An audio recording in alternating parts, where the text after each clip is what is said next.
ஒரு lazy Saturday மார்னிங்க்கு ஆப்டான ரெசிபி க்ரீன் வெஜிஸ் போட்டு Maggi plus custard apple juice எப்படி செய்யலாம்னு பார்க்கலாமா? ஃபர்ஸ்ட் கேப்சிகம், பீன்ஸ், ஆனியன் சாட்டே பண்ணி வச்சுக்கோங்க. வெஜிஸ்லாம் நல்லா சாஃப்ட் ஆனதுக்கப்புறம் எக்ஸ் சேர்த்து ஸ்க்ராம்பிள் பண்ணிக்கோங்க.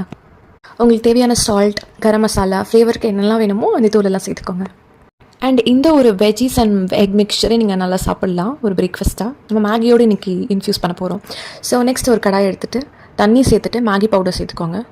நான் இவ்வளோ வெஜிஸ்க்குமே ஒரே ஒரு மேகி தான் எடுத்திருக்கேன். ஸோ மேகி ஃப்ளேவர் வந்து பத்தாது. ஸோ அடிஷ்னலாக நான் வந்து 2 tablespoon of soya sauce with கொஞ்சம் டொமேட்டோ சாஸ் சேர்த்துருக்கேன். மேகிலாம் ஓரளவுக்கு ஆட் பண்ணதுக்கப்புறம் டேரெக்டாக நம்ம இந்த வெஜிஸ் வந்து ஆட் பண்ணிக்கலாம். அண்ட் மீன்வைல் என்னோட husband custard apple juice prepare பண்ண ஆரம்பிச்சிட்டாங்க. டேரெக்டாக நல்லா பழுத்த கஸ்டர்ட் ஆப்பிளை மிக்ஸி ஜாரில் சேர்த்துக்கோங்க. அதோட கொஞ்சம் ஹனி அண்ட் மில்க் சேர்த்து அரைச்சிட்டா சூப்பரான கஸ்டர்ட் ஆப்பிள் ஜூஸ் ரெடி. இதோட நீங்கள் ஒயிட் சுகர் கூட உங்களுக்கு ப்ரிஃபரன்ஸ்க்கு ஏற்ற மாதிரி ஆட் பண்ணிக்கலாம்.